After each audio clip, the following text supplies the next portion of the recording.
Did you know there's a place where people work until they're 100 years old and love every minute of it? In Okinawa, Japan, retirement doesn't exist. Not because people can't afford to stop working, but because they never want to.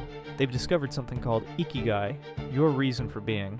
While we chase productivity hacks and burn ourselves out by 40, Okinawans wake up each day knowing exactly why they matter. Ikigai isn't about grinding harder or working faster. It's about finding the sweet spot where what you love meets what you're good at, what the world needs, and what pays you.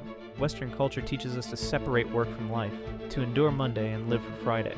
But the Okinawans know better. When your work aligns with your purpose, it stops feeling like work. You don't need motivation when you have meaning.